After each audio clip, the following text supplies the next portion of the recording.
That is the number of slow slip tremor events. The southern end of the Cascadia subduction zone registered in a single 24-hour window on the night of May 15th, 2026. No one felt a single one. No alarm went off, no tsunami siren triggered.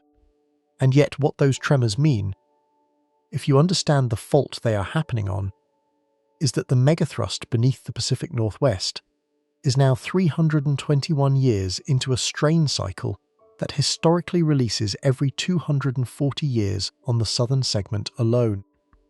The fault is past the average. The fault is breathing harder than usual on the part of itself most likely to fail. And 7 million people live inside the exposure footprint of what happens when it finally exhales. Tonight, I want to walk you through what those tremors are, why the southern concentration matters, and why every credible geologist studying this fault is now telling anyone who will listen the same thing. The big one is not a question of if, it is a question of when. Before we go any further, if you enjoy what we do here at Project Nightwatch, hit like and subscribe so you don't miss any of our nightly debriefs. Also drop a comment and tell me where you're watching from. Let's get into it. Just before sunrise on May 16th, 2026, a monitoring station in the Pacific Northwest registered something that on the surface would not have looked like news. It was not a felt earthquake. It was not a tsunami warning. It was not a flashing red banner across the top of any government website. It was a number on a tremor catalogue page, and that number was 369. 369 separate slow-slip tremor events recorded in a single 24-hour window along the southern end of the Cascadia subduction zone. The 600-mile-long Megathrust fault that runs offshore from Cape Mendocino in Northern California up through Oregon, Washington, and into Vancouver Island in British Columbia. For roughly 20 minutes that night, a parallel monitoring feed showed an even higher figure, 614. That higher number was almost certainly a display glitch upstream in the catalogue, and the lower number is the one that has stabilised as accurate. But the higher figure persisted long enough that any observer pulling the feed during that window would have recorded it.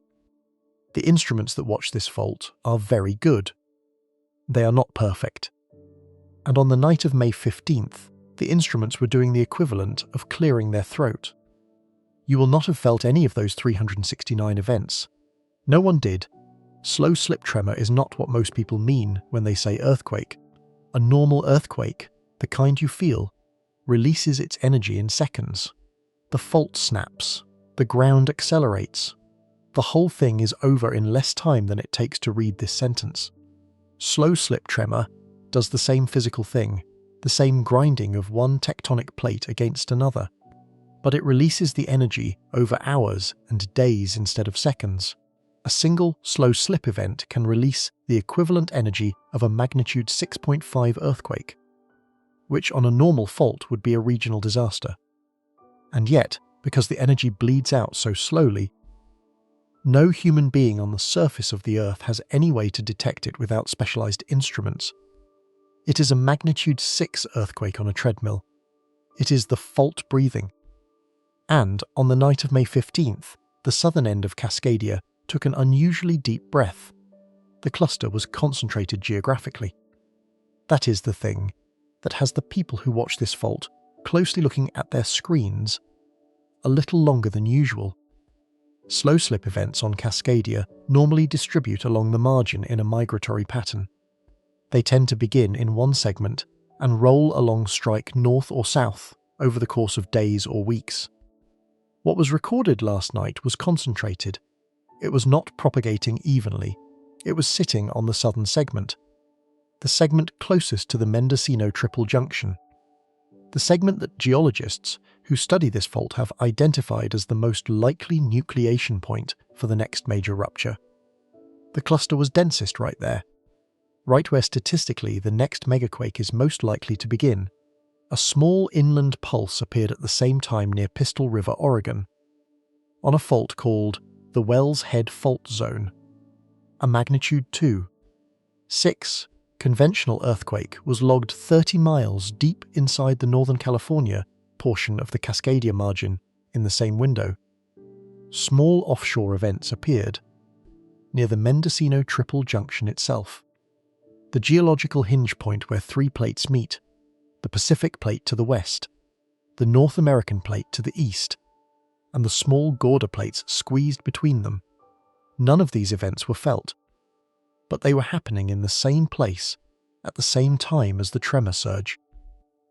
The signal on the instruments was distinct enough that anyone monitoring the southern end of Cascadia in the early hours of May 16th would have stopped what they were doing and looked.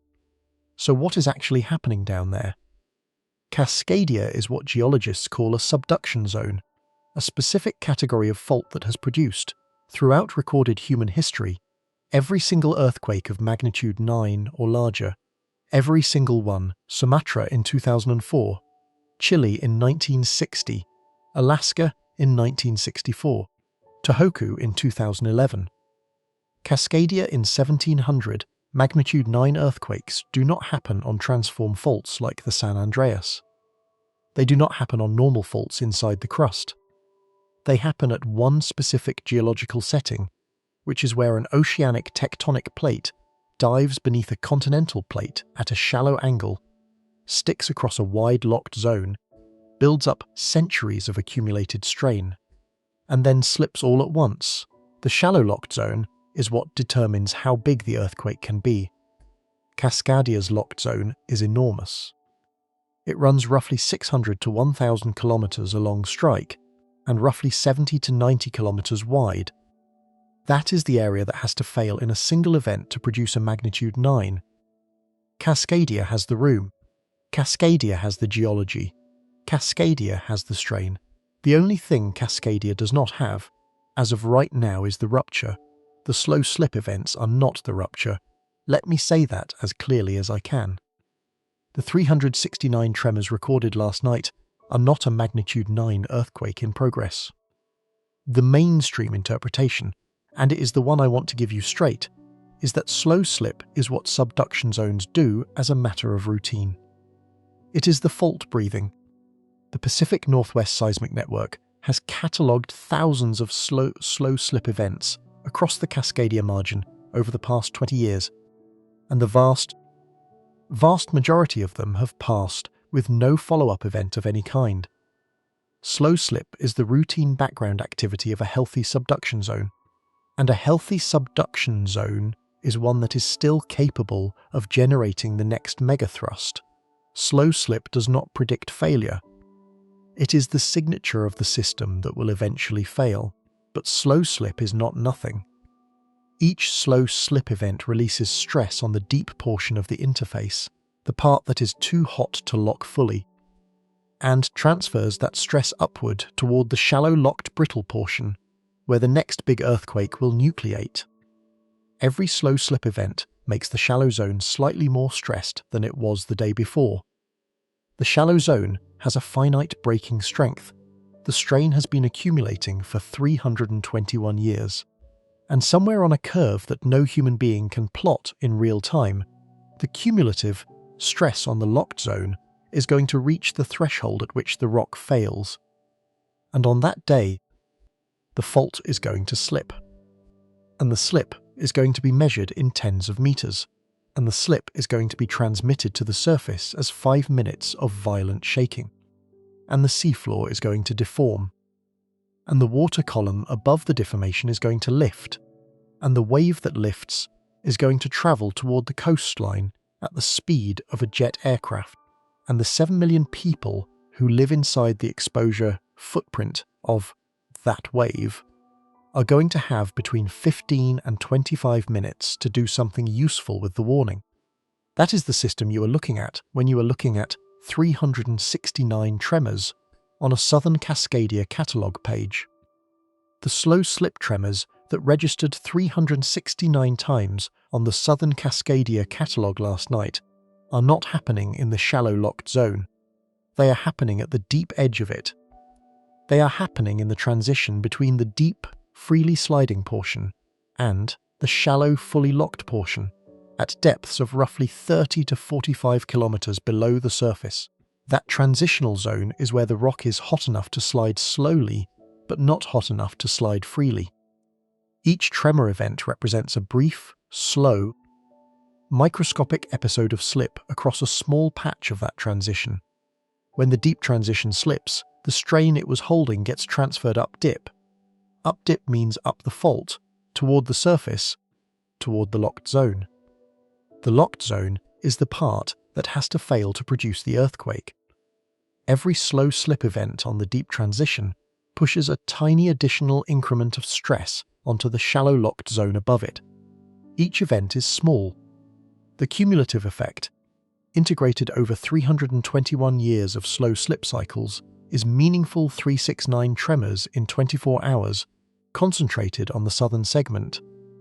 The southern segment, which paleoseismic data tells us ruptures more frequently than the north.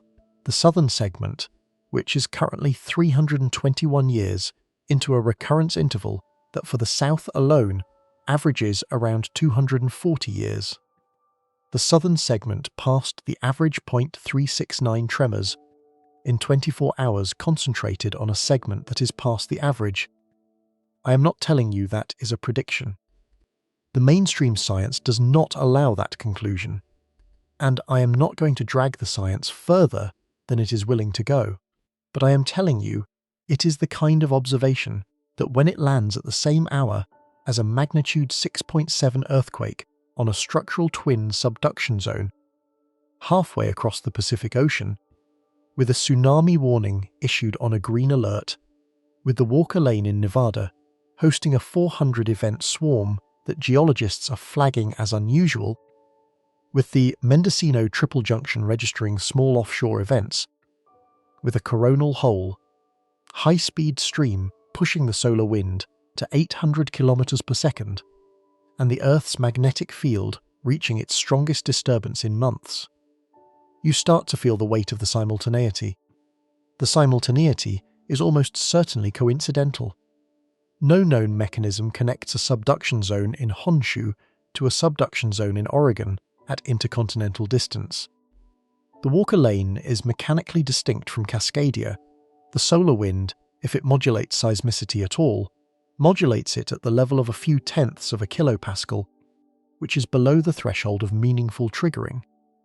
These things are not driving each other, but they are happening at the same time, and the southern end of Cascadia was breathing harder than usual underneath it all.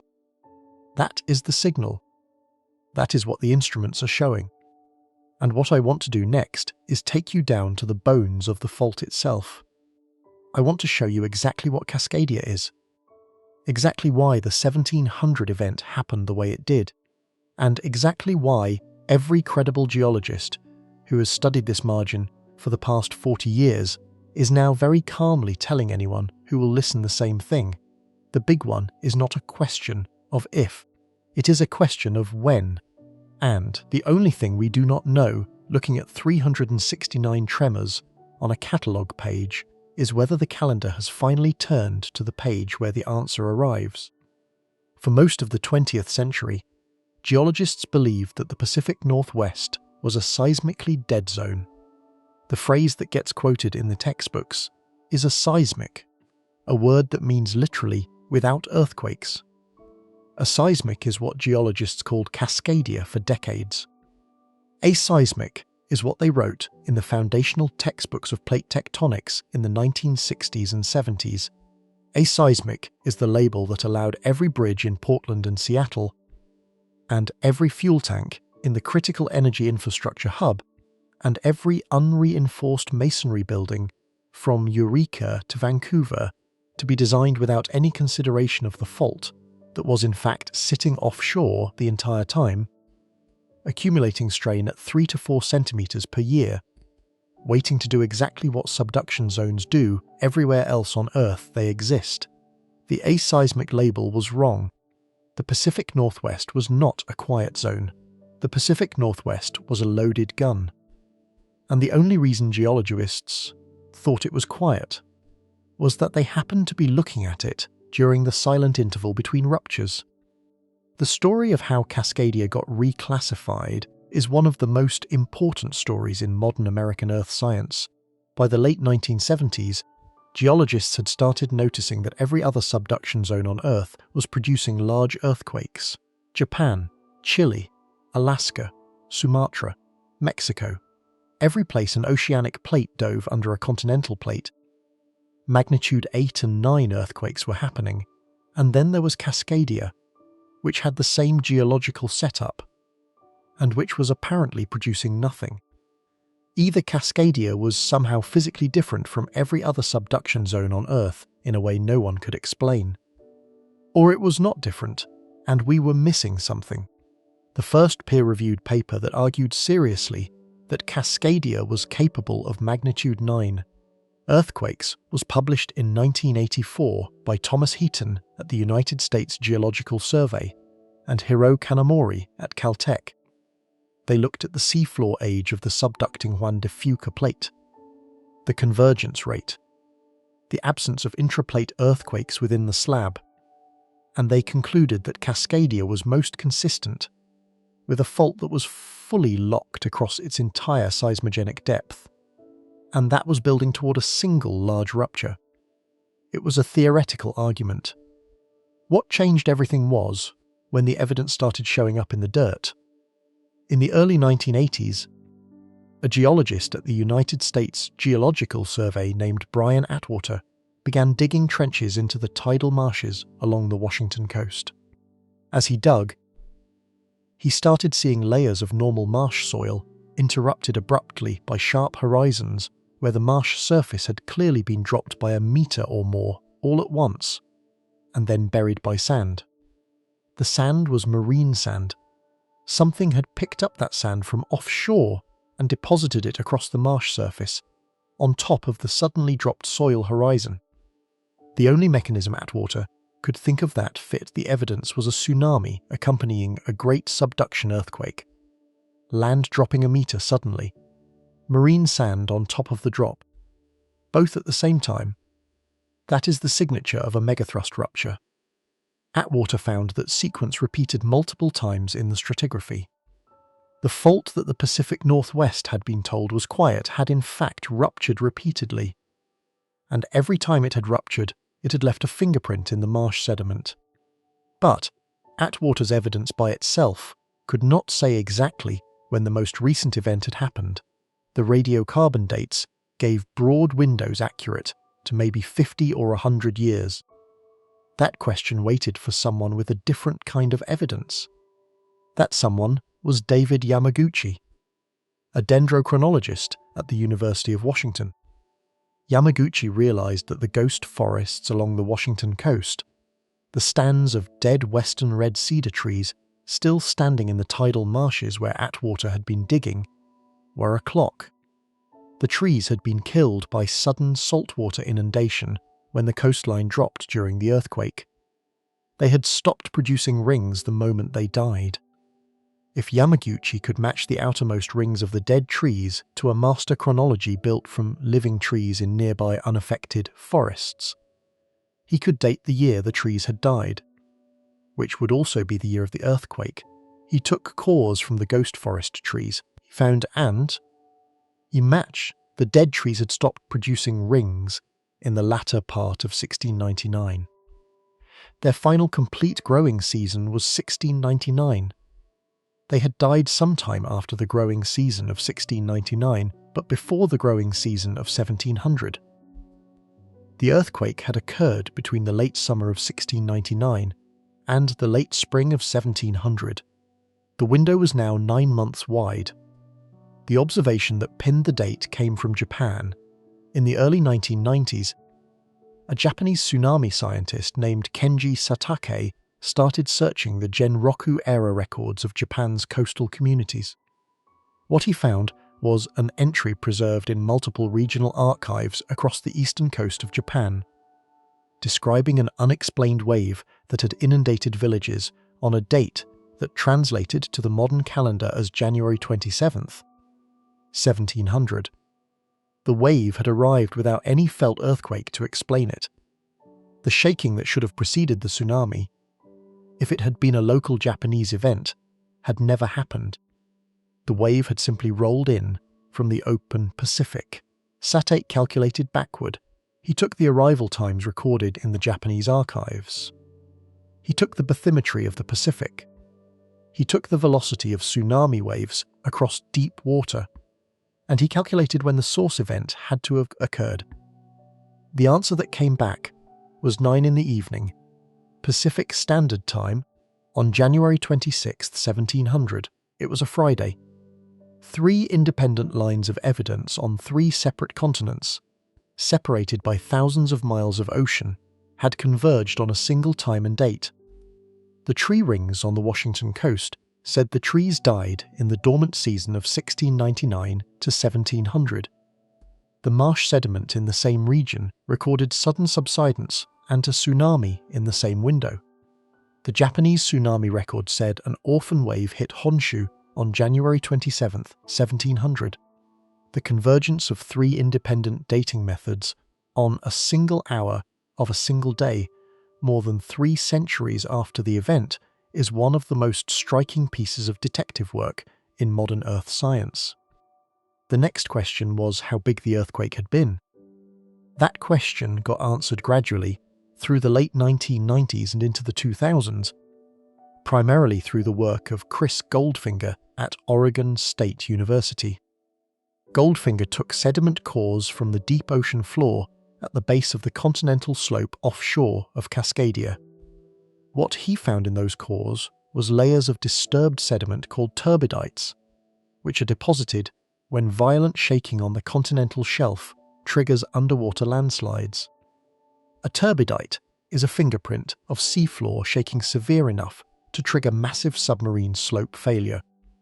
Goldfinger correlated turbidite layers across dozens of cores and radiocarbon, dated the organic material between the layers. He built a chronology of Cascadia earthquakes going back 10,000 years. Over the past 10,000 years, the full Cascadia margin has ruptured in a single great earthquake approximately 19 times. Average recurrence interval, approximately 500 years. The most recent full margin event was 1700. The fault is currently 321 years into the interval that began in 1700. The southern segment by itself is a different story. Goldfinger's catalogue identifies approximately 41 rupture events on the southern segment alone, with a mean recurrence interval of approximately 240 years. The southern segment ruptures roughly twice as often as the full margin. The southern segment is currently, again, 321 years past its last full margin rupture, which means it is past its mean recurrence interval for southern-only events. The southern segment is overdue by the standard of its own historical average. The conditional probability number, the one you have probably heard cited, is approximately 37% for a southern segment Cascadia event in the next 50 years, 10 to 15% for a full margin event in the same window. Those are the credible numbers derived from Goldfinger's recurrence chronology run through standard probabilistic seismic hazard analysis. 37% is roughly the probability of rolling a 1 or a 2 on a 6-sided die. It is the conditional probability that the lifetime earthquake of someone watching this video right now arrives during their lifetime, and it is the conditional probability that exists right now in 2026. 321 years into a strain cycle that by every indicator we can measure is still loading. The slow slip events you are watching me describe, the 369 tremors that registered last night on the southern segment, are not the rupture. They are the routine breathing of the locked zone that, 321 years in, has accumulated 9 to 13 meters of stored slip and is waiting for the day the strength of the rock at the interface drops below the stress trying to break it. The day that happens, the rupture will begin somewhere on the southern segment, most likely near the Mendocino Triple Junction, and it will propagate north along the strike of the margin, releasing the accumulated strain in a wave of slip that travels at roughly 2 to 3 kilometers per second. The shaking at the surface will begin softly and will build over the first 30 to 60 seconds. The strongest shaking will arrive when the rupture is directly offshore of whatever city is paying attention. The shaking will last between 3 and 5 minutes. In Portland, in Seattle, in Eugene, in Vancouver, in Victoria, the experience of 3 to 5 minutes of violent shaking is going to be unlike anything any living resident of the Pacific Northwest has ever experienced. It is going to be the longest sustained ground motion that the Pacific Northwest has experienced since 1700. And while the shaking is happening, the seafloor offshore is going to be lifting. By the time the shaking ends, the wave will already be in motion. By the time anyone in Seaside, in Cannon Beach, in Newport, in Westport, in Long Beach has decided what to do, the wave will be inside the inundation zone. The modelers at the Pacific Marine Environmental Laboratory have already drawn it on a map. The wave will arrive between 15 and 25 minutes after the shaking begins. The shaking will not have ended yet for the inland cities. The coastal towns will be experiencing the end of the earthquake and the beginning of the tsunami at almost the same moment. That is the event the fault is loaded for. That is the event the tremor cluster is part of the strain budget of. That is the event 7 million people live inside the exposure footprint of. And that is the event I want to take you back to in the next part, by way of the year 1700, because the past is the only place where this fault has shown us its hand. And what was left behind is the closest thing we have to a window into the future of the Pacific Northwest. If you stand at the edge of a small tidal estuary on the Washington coast at low tide and you look down, at the mud you will see something that does not look like anything special. You will see grey-brown silt, the kind that tidal estuaries everywhere are made of. You will see crab tracks, and if you happen to be standing in one specific spot on one specific section of the Copalis River, about 10 miles north of ocean shores, you will also see the bases of trees, dozens of them, the bare grey trunks of dead western red cedars, standing upright in the tidal mud, with no branches left and no bark left and no leaves, but with their root masses still anchored where they grew. They have been standing there for more than 300 years. They are the closest thing the United States has to a fixed monument of a tectonic event, and they are sitting in the mud, exposed every low tide, looking like a graveyard, because in a very specific sense, that is what they are. The trees of the Capopolis Ghost Forest were alive on the morning of January 26, 1700. They were mature western red cedars, some of them probably 200 years old or more, growing on the floodplain of the Copalis River well above the high tide line. Their roots were in fresh water. Their growth was vigorous. There is no signal in their last rings that anything was wrong. And then, on a Friday night in January, sometime around 9 in the evening, the ground beneath them dropped. The fault offshore had failed.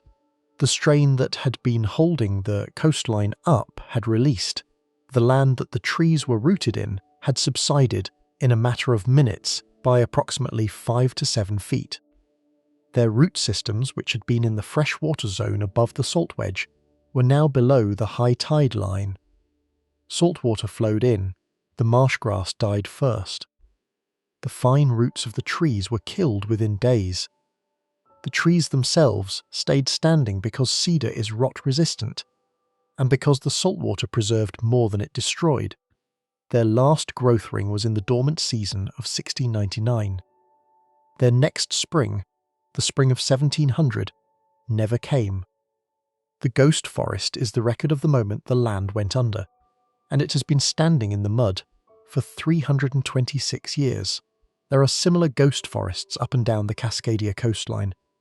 The Copalis is the most famous, but there are others on the Quinault, on the Hoh, on the Salmon River in Oregon, on Willapa Bay, on the Cocklestree.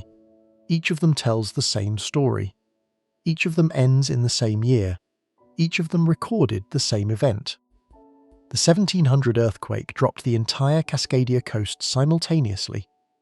From northern California to Vancouver Island, the coastline subsided by between 1 and 2 meters, depending on the location, 5 to 7 feet in the worst spots. The drop was not gradual. It was the elastic relaxation of 3 centuries of accumulated upward bulging. Released in the minutes it took the fault offshore to slip. A coast dropping by a meter is not by itself a catastrophe in a region with no population. The catastrophe is what came next. Within minutes of the rupture, the seafloor offshore had lifted by several meters as the upper plate sprang westward. The water column above the lifted seafloor was displaced upward. The displaced water under gravity began to flow outward, predominantly toward the North American coastline. The eastward-going wave was the tsunami. It reached the outer Cascadia coast in roughly 15 to 30 minutes. When it arrived, the coast was already lower than it had been an hour earlier. The marshes were already partially flooded. The wave just kept going. It surged inland across the freshly subsided coastal lands, carrying sand and gravel and shell hash and broken trees, depositing all of it in a sheet across the buried marsh surface where Brian Atwater would find it 3 centuries later when he started digging trenches. We know the wave was big. The sand deposits Atwater found run inland for hundreds of meters in some locations, and in places they are stacked, indicating multiple surges. Modern hydrodynamic modelling calibrated to the recorded rune-up heights in the Japanese archives puts the 1700 outer coast wave height at between 10 and 20 meters, 30 to 60 feet of water moving inland faster than a person can run. In some places, less than 30 minutes after the shaking began. There were people on the Cascadia coast in 1700. The Pacific Northwest had been continuously inhabited for at least 12,000 years. The coastal tribes lived along the shoreline and on the river banks of the estuaries where the wave deposits are now found. The oral traditions of those tribes preserve the memory of the 1700 event, a wave that came after a great shaking. Villages that were never rebuilt, sites that became taboo.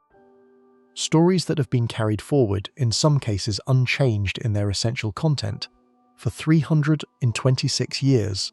The Japanese side of the story is the part that lets us know the date. In 1996, Kenji Satake and 3 co-authors published a paper in the journal Nature titled simply "Time and Size of a Giant Earthquake in Cascadia," inferred from Japanese tsunami records of January 1700. The paper was 12 pages long. It is one of the most important earth science papers of the last 50 years. The Japanese records of the 1700 orphan tsunami were precise enough and detailed enough to constrain the location and magnitude of the source event on the other side of the Pacific.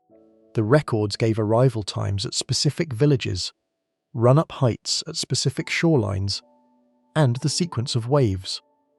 The villages had a vocabulary and a record-keeping practice for unusual sea events. They wrote down what they saw, and what they saw was a tsunami that did not have a Japanese earthquake to explain it. Satake's calculation was straightforward in principle. The arrival times of the wave at the Japanese coast gave him a sphere of possible origin points based on travel time across the Pacific. The rune-up heights at different locations gave him a directional signal. He could ask, which source location, with which magnitude, would produce arrival times and run-up heights that match the Japanese records? He tested several candidate sources: Mexico, Peru, Chile, Kamchatka. None of them fit. The only source that matched the entire pattern of Japanese observations was Cascadia. The only magnitude that matched, given the source location and the bathymetry of the Pacific, was magnitude 9.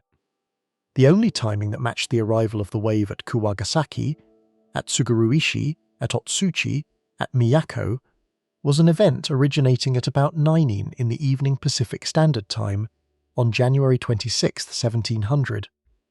The Japanese records had preserved the time of a great earthquake on the coast of North America with enough precision that 300 years later, modern science could read the time off them. The convergence of evidence is what makes this whole story so striking. 3 completely independent lines of inquiry: soil, trees, paper, all 3 converging on the same year, the same month, the same day. The soil was buried in mud. The trees were standing in marshes. The Japanese records were filed in regional archives in feudal-era Japan. They had no contact with each other.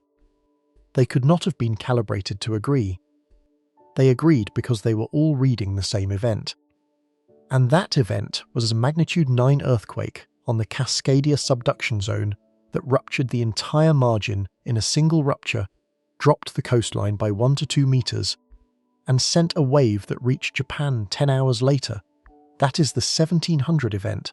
That is what happened the last time the fault you are watching today did what it does. And here is the thing I want to land on, because this is what makes the slow slip cluster on the southern segment matter. The 1700 event was a full margin rupture. It broke from Northern California to Vancouver Island. But Cascadia does not always do that. Goldfinger's offshore turbidite record makes that very clear. The full margin events have averaged about 500 years between them, going back 10,000 years. The southern segment alone has ruptured roughly 41 times in the same period, averaging 240 years between events. Many of those southern-only ruptures happened in between the full margin events.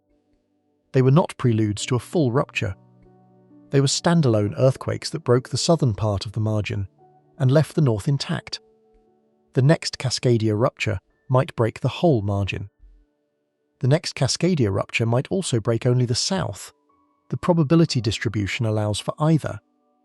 And at this point in the strain cycle, the southern scenario has a noticeably higher conditional probability than the full margin scenario.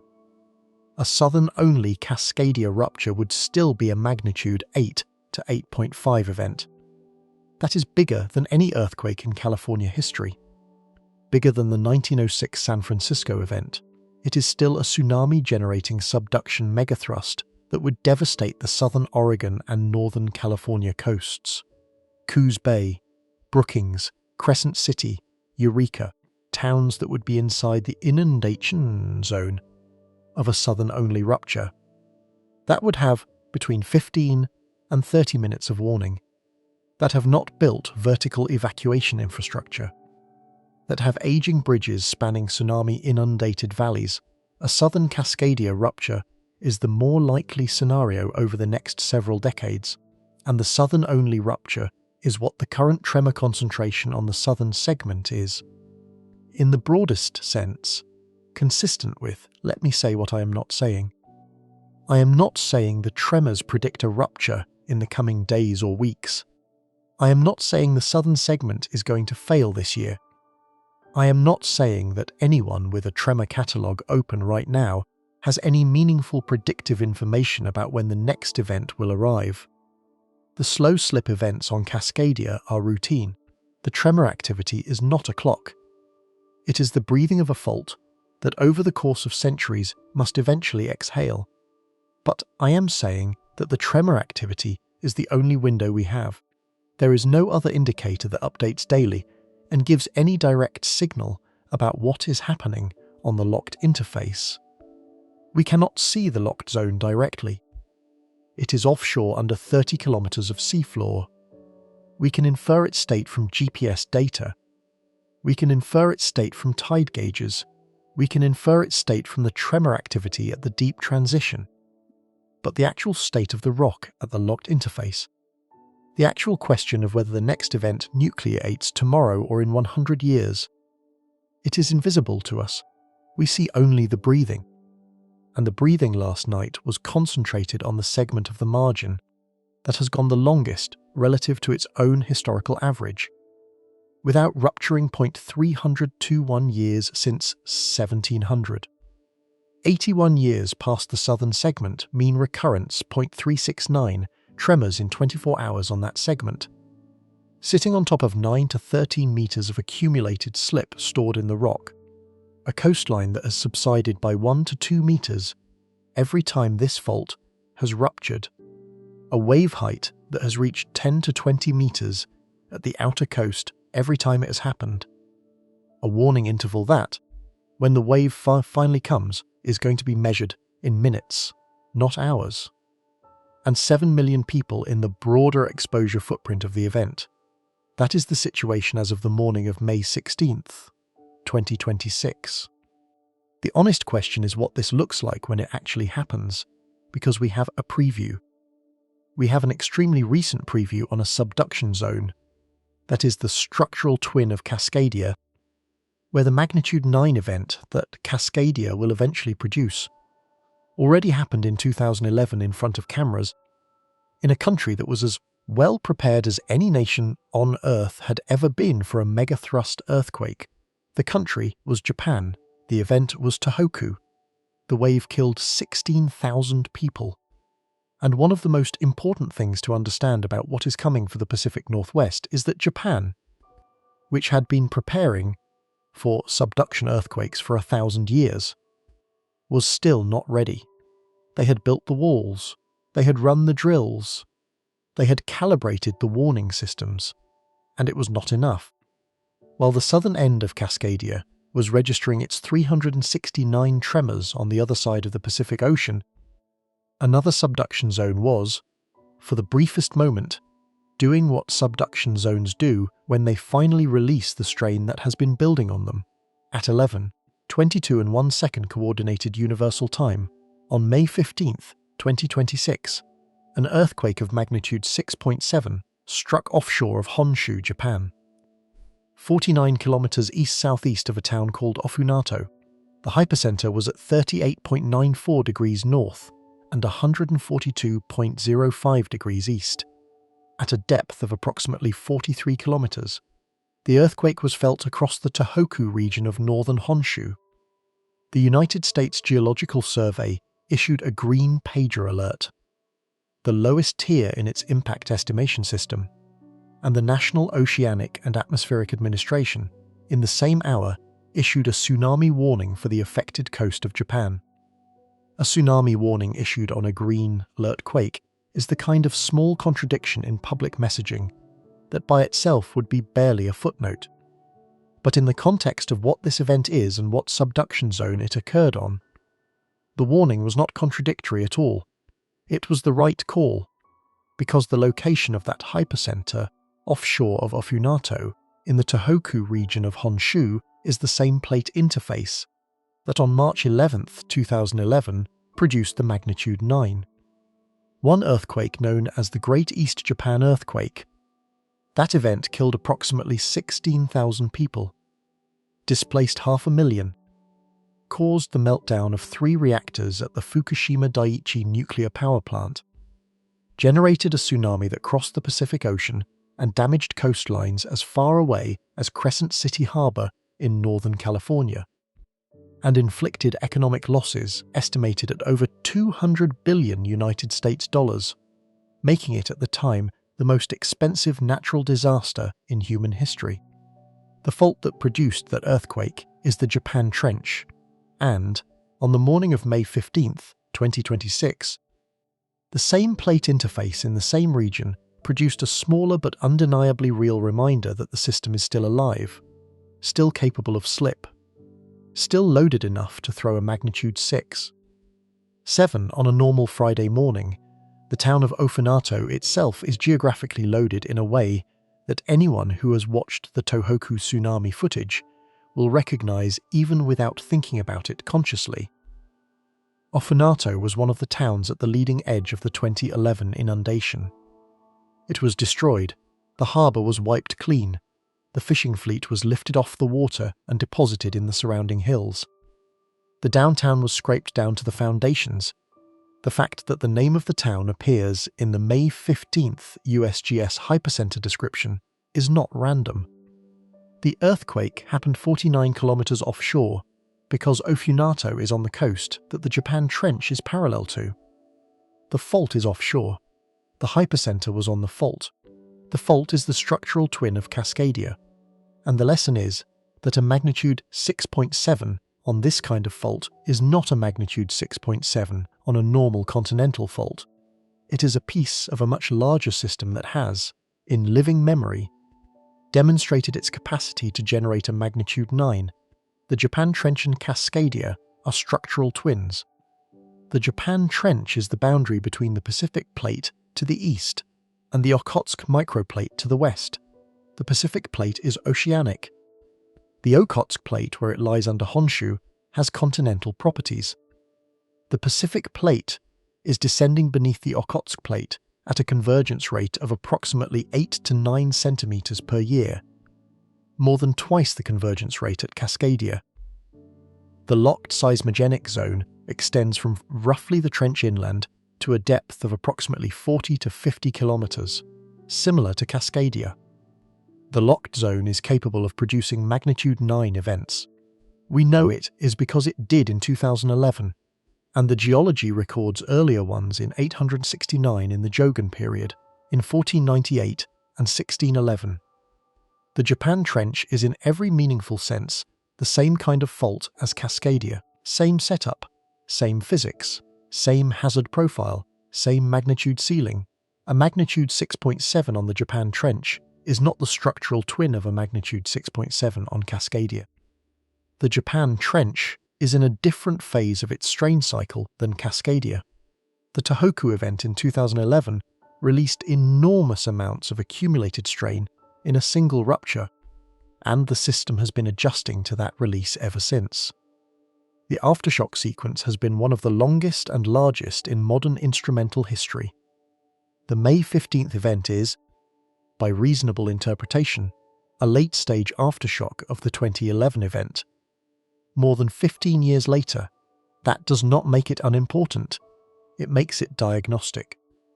It says the fault that produced the 2011 megaquake is still capable of producing magnitude 7 class events as it works through the redistributed load. It is the long tail of a great earthquake. And here is the small anomaly worth mentioning.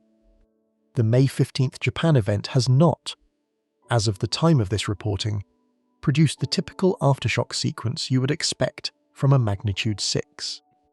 7 on a megathrust. A normal main shock at that magnitude would generate 1 or 2 aftershocks in the magnitude 5 range within the first 24 hours. The May 15th event has produced essentially none. The mainstream interpretation is that this is small sample variability, that aftershock sequences are statistical objects, that they will eventually appear on a longer timescale. The minority interpretation is that the quiet post-main shock period is evidence that the rupture did not unload as much of the local fault as a typical magnitude 6. 7 would, which would mean a larger event remains possible. The first is more likely. The second is not 0. The honest answer is that we will know more in the coming weeks. The absence of aftershocks is a small fact worth flagging without overinterpreting. The tsunami warning that NOAA issued for the Japan coast did not result in significant inundation. The wave that did reach the Japanese coast was small. Local tide gauges registered fluctuations of tens of centimeters. The warning was issued as a precaution, which is exactly how the system is supposed to work in a country that has built its warning infrastructure around the principle that a magnitude 6, 7 on a megathrust, is exactly the kind of event whose tsunami potential cannot be ruled out fast enough to issue an after-the-act warning. Japan's warning system is among the best on Earth. The system worked as designed, and what is worth understanding is that the same system in 2011 also worked as designed. The Japanese earthquake warning network detected the Tohoku rupture within 8 seconds of its onset. Television broadcasts were interrupted within 30 seconds. Bullet trains automatically slowed and stopped within a minute. The tsunami warning was issued before the wave had travelled 100 kilometers from the source. The system did everything it was supposed to do, and 16,000 people still died. Because what 2011 taught the world was that the warning is only as good as what the population does with it. And what the population does with it is constrained by what the population can physically reach in the time the wave gives them. That lesson is the lesson the Pacific Northwest has not yet learned at scale. Japan was, on the morning of March 11th, 2011, the best prepared country in the world for a tsunami. Centuries of recorded earthquake history. A culture that taught its children to run for high ground from the moment they could walk. Tsunami evacuation drills in every coastal town. Concrete seawalls along most of the affected coastline, in some places 10 meters tall. Vertical evacuation buildings in the largest coastal cities. Sirens. Public address systems. Cell phone alerts. Everything that a wealthy industrial democracy with a long memory could do to protect its coastal population, Japan had done. And on the afternoon of March 11th, the wave came in over the seawalls. It came in at heights of 15 meters at Onagawa, 20 meters at Miyako, 30 meters at Ryori Bay, 38 meters at Saie when measured by run-up on the coastal hills. The walls that Japan had built to stop the worst modelled tsunami were not tall enough. The walls had been built for the previous century's worst case. The 2011 event exceeded the previous century's worst case by a factor of 3 or more in some locations. The wave was bigger than the walls did not hold. I want to come back to Cascadia now. The Cascadia margin has no walls. There are no concrete seawalls along the Oregon coast. There are none along the Washington coast. There are none along the Northern California coast. The Cascadia outer coast, where the wave will arrive between 15 and 25 minutes after the rupture begins, has natural beaches and dunes and headlands. And behind those, mostly low-lying coastal towns with no engineered tsunami defence whatsoever. The only thing standing between the coastal population and the wave is the high ground that the population can physically reach during the warning interval. 15 minutes is the distance a healthy adult can walk briskly across a flat surface in good weather in daylight, 6/10 of a mile. The wave is going to arrive when you have, in the best case, walked 6/10 of a mile from where the shaking found you. In a town like Seaside, Oregon, 6/10 of a mile from the beachfront is in many parts of town still inside the modelled inundation zone. You have to cross Highway 101. You have to cross the Nekanicum River. You have to get to the eastern edge of town and beyond to be safe.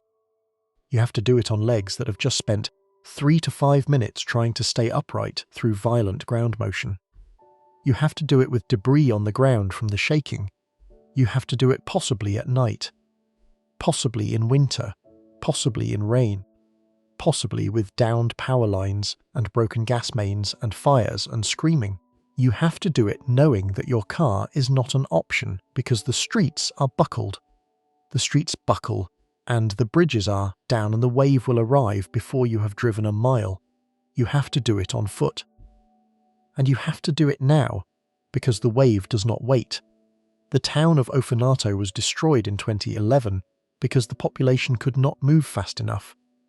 The town of Seaside, if the southern segment of Cascadia ruptures, will face the same physical problem. The wave does not care that Japan had walls, and Seaside does not.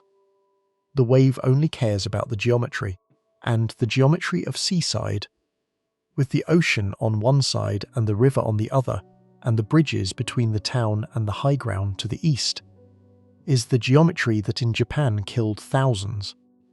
The bridges in Seaside, like the bridges in most Oregon coastal towns, were built before plate tectonics was a unified theory. They are bridges built for car traffic, not for surviving the longitudinal pulse of a great subduction megaquake. They will, in the consensus engineering opinion, fail. The magnitude 6.7 on May 15th is not the rupture. The 369 tremors on Cascadia are not the rupture either, but every honest geologist who studies these systems will tell you the same thing. The Japan Trench is showing you what Cascadia is going to look like. Tohoku was the dress rehearsal. Cascadia is the second performance. The first performance is in the books. The audience has paid for the second. The lights are dimming. We do not know when the curtain comes up. But the show is going to happen. Let me show you in the next part what Tohoku actually looked like, not the statistics, not the casualty count, the lived experience of the people who were there. Because there is one person in particular, a geologist named Chris the Goldfinger, who was one of the foremost experts on Cascadia in the world, who happened to be in Japan at a seismology conference.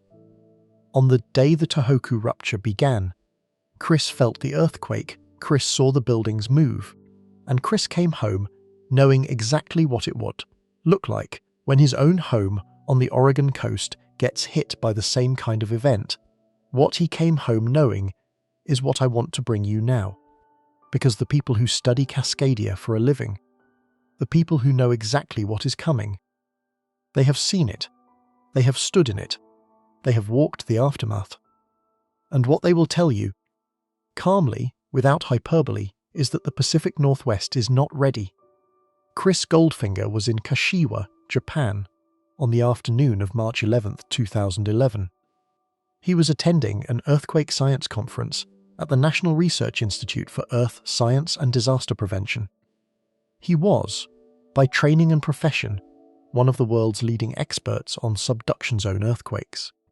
The man whose offshore turbidite cores from Cascadia had built the recurrence chronology that everyone in his field now relies on. He had spent 30 years studying the kind of event that at 2:46 local time on that Friday afternoon began to unfold beneath the seafloor 130 kilometers east of Sendai. The Pacific Plate had finally given way along the upper portion of the Japan Trench. The rupture was propagating north and south. The shaking was about to arrive in Kashiwa. Chris was inside a modern earthquake-engineered building surrounded by other people who studied earthquakes for a living. And he was about to experience in his body the thing he had spent his career trying to understand from cores and computer models. The first thing he felt was a strange light shaking, almost like a pressure wave.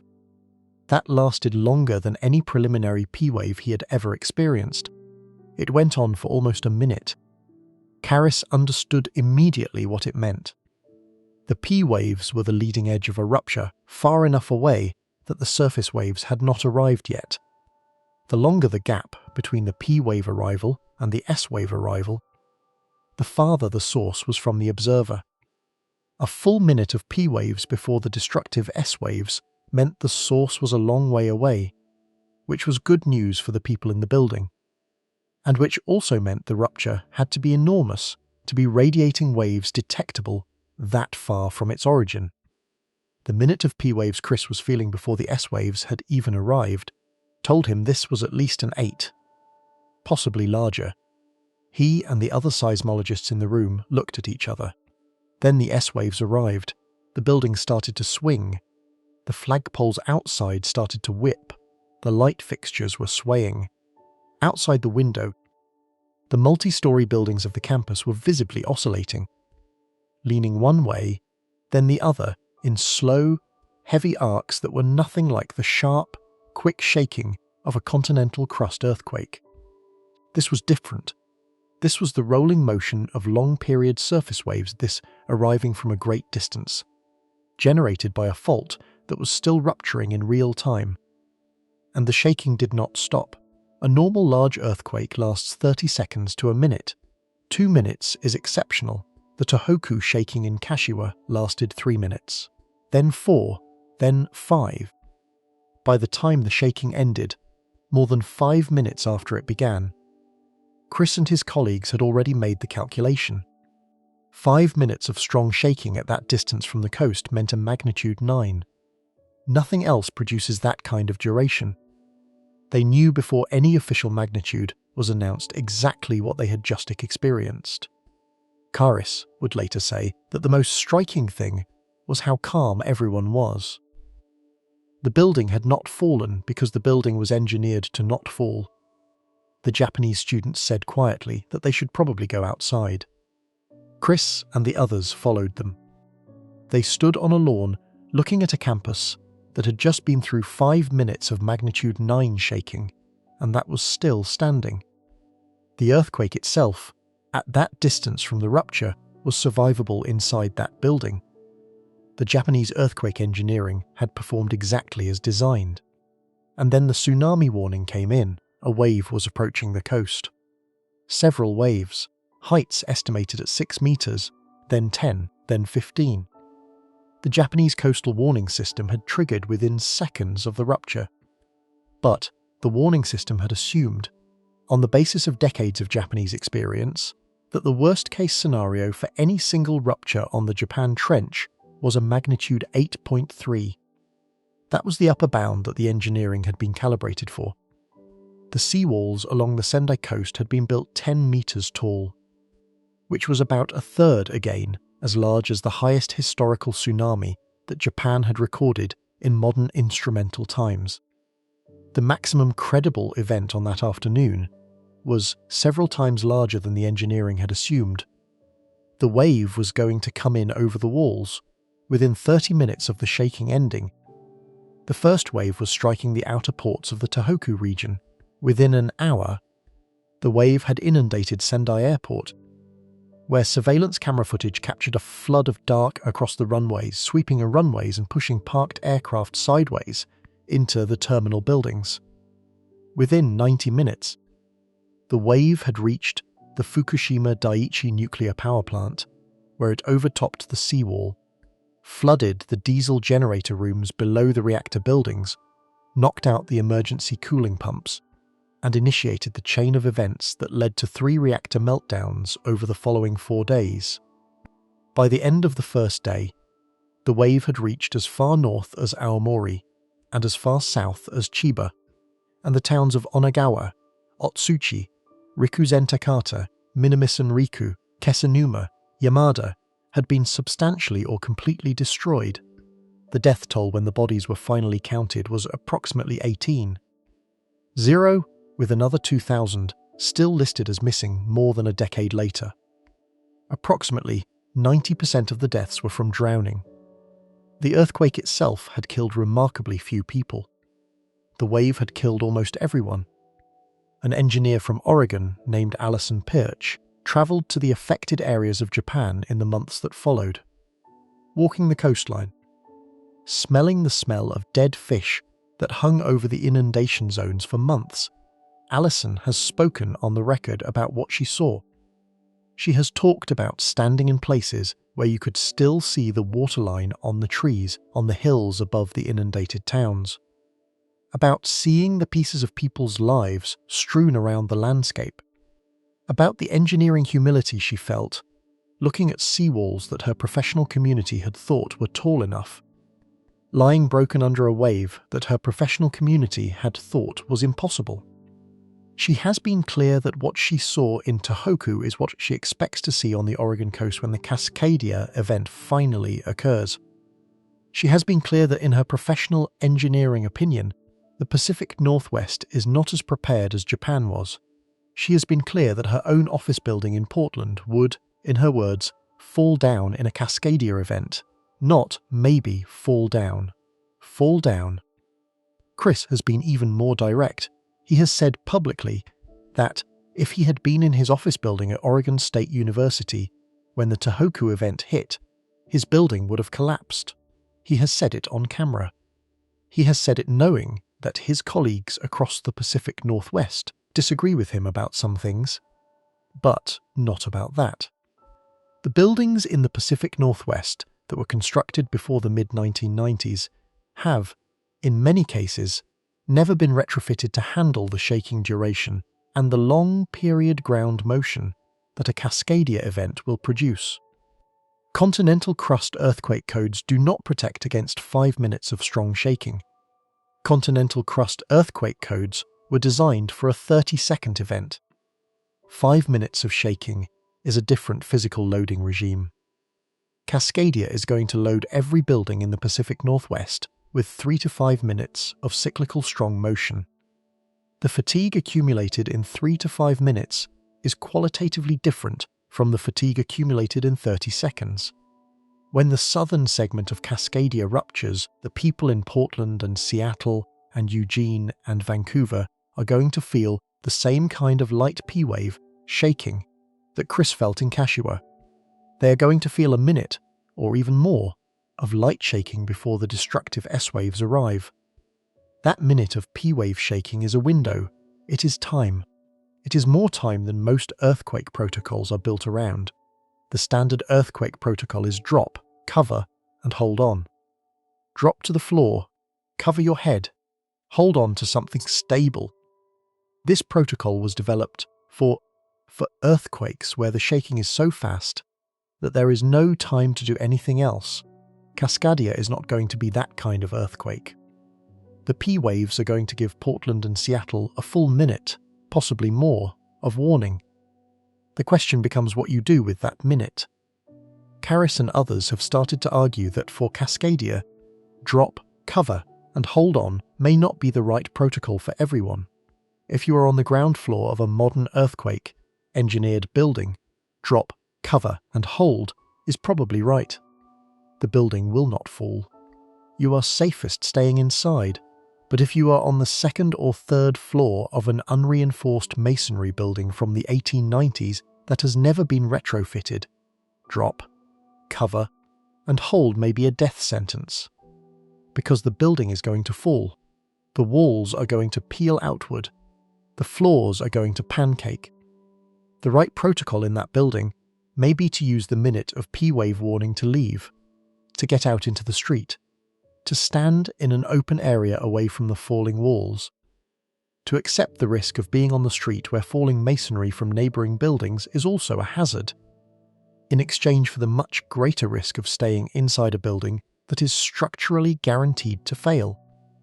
This is what Chris means when he talks about situational awareness as a key component of earthquake survival. The right thing to do depends on where you are, knowing what kind of building you are in, knowing what the warning interval at your location is, knowing where the nearest safe ground is.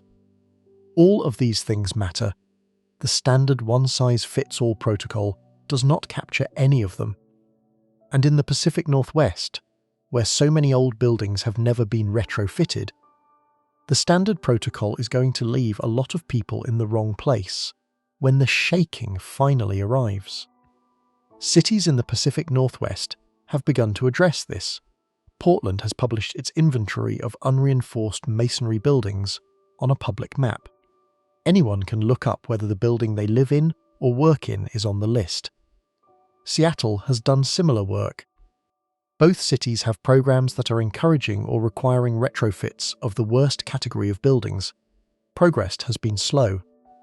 Retrofitting an unreinforced masonry building is expensive, often more than the value of the building, and owners have limited financial incentive to do it. The result is that the inventory is still large. The deadline for compliance keeps getting extended, and the buildings are still occupied. When the rupture comes, the buildings that are still on the list are going to fall. The people inside them, if they have followed the standard drop, cover, and hold protocol, are going to be inside when the falling happens. The lesson of Tohoku applied to Cascadia is that the wave is going to come whether or not you are ready. And the only thing that determines whether you survive is what you have done in advance and what you do in the minutes when the shaking begins. The wave does not care about your preparation. The wave only cares about geometry. But your preparation can change the geometry of where you are when the wave arrives. If you have walked in advance the evacuation route from your beachfront hotel to the high ground above town, you know how long it takes. You know which streets to use. You know which streets become impossible when the bridges drop. You know whether you have the legs to make the climb in 15 minutes. If you have done none of those things, and the shaking begins, you are going to discover all of them in real time, with the wave already in motion, with the bridges already failing, with everyone else around you trying to do the same thing at the same time. The difference between the prepared traveller and the unprepared one on the Cascadia coast is going to be measured in death tolls. The Pacific Northwest knows this. The science is settled. The planning documents have been written, the hazard maps have been published. The inventory of vulnerable buildings exists, the evacuation routes have been signed. The tsunami warning sirens have been installed in most coastal towns. The thing that has not happened yet is the structural retrofit of the buildings that are not going to survive. The construction of vertical evacuation infrastructure in the towns where the wave will arrive faster than people can walk to high ground. The upgrade of the bridges that connect the coastal towns to safe inland zones, and the cultural integration of the protocol that everyone in the region needs to internalize. Japan integrated that protocol over 1,000 years. The Pacific Northwest has had about 40 years since Cascadia was identified. Most of those years have been spent in the equivalent of a soft start. The integration is incomplete. The wave is going to arrive before the integration is finished. This is a fact, not an opinion. When I tell you that the southern Cascadia tremor surge of May 15th, 2026, 369 slow slip events concentrated on the segment that is past its mean recurrence interval, is happening on top of an unfinished preparation effort, I am telling you something that everyone in the field already knows. The fault is breathing, the people are not yet ready, the clock is running. Let me bring you back in the next part to one specific question that grows directly out of this lesson. The question of what slow slip events actually tell us about an approaching rupture. Because if there is going to be a warning, if there is going to be a signal in the data that a rupture is coming hours or days or weeks before it arrives, the slow slip catalogue is the place that signal is most likely to appear. And in 2011, in the weeks before the Tohoku rupture, that catalogue showed something that in retrospect is not innocent. Let me show you what it showed. In 2003, a geologist named Gary Rogers at the Geological Survey of Canada and his colleague Herb Dragert published a paper in the journal Science that quietly changed how the world understands what subduction zones do between great earthquakes. The paper was 11 pages long. The discovery they reported was at the time almost incomprehensible. They had been watching the GPS stations across Vancouver Island, the network of precision global positioning system receivers that track surface motion at the millimeter level. They had noticed that the stations were not behaving the way they were supposed to. The expected behavior was straightforward. The Juan de Fuca plate is pushing eastward into North America. The locked zone at Cascadia is dragging the surface of Vancouver Island eastward along with it. The GPS stations should every year drift eastward by an amount consistent with the convergence rate.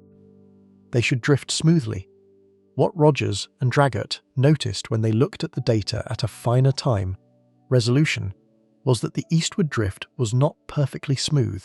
Every 14 to 15 months, a cluster of GPS stations across Vancouver Island and northern Washington would briefly reverse course. For a period of about 2 weeks, instead of drifting eastward, the stations would drift slightly westward, then the westward drift would stop. The normal eastward drift would resume, the pattern repeated. It was clockwork. Every 14 or 15 months, a westward burp. The burps were not noise. The burps were the signature of a real physical event happening at the deep edge of the subduction interface, in a zone of the fault that no one had previously thought was capable of moving at all. The deep edge of the locked zone was undergoing brief episodes of slow slip. The slip was so slow and so deep that it generated no felt shaking. It produced no measurable surface displacement at the centimetre scale that conventional seismometers could detect, but it produced enough total motion, integrated over 2 weeks, to briefly relax the locked zone above it, which allowed the surface of Vancouver Island to drift slightly back westward. The westward drift was the surface signature of the deep slip, and the deep slip was generating a continuous, very low frequency seismic signal that the standard Pacific Northwest seismic network had been recording for years but had not known how to interpret. The signal was called tremor. The deep slow slip events generated tremor. Rogers and Dragert had discovered that they were the same phenomenon recorded in two different ways by two different instruments. The combined signal is now called episodic tremor and slip, or ETS. Before the discovery of ETS, every model of subduction zone behavior had treated the locked zone and the slipping zone as two completely separate regions of the fault with a hard boundary between them. Above the locked zone, the rock was supposed to be locked and storing strain. Below it, the rock was supposed to be slipping freely. The boundary between the two was thought to be sharp.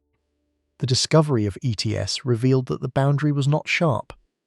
It was a transition zone kilometers wide, where the rock was capable of slipping, but only slowly and only episodically.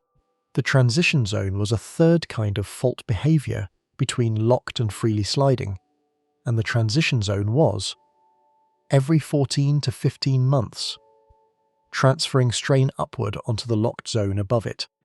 Each ETS event made the locked zone slightly more stressed than it had been before.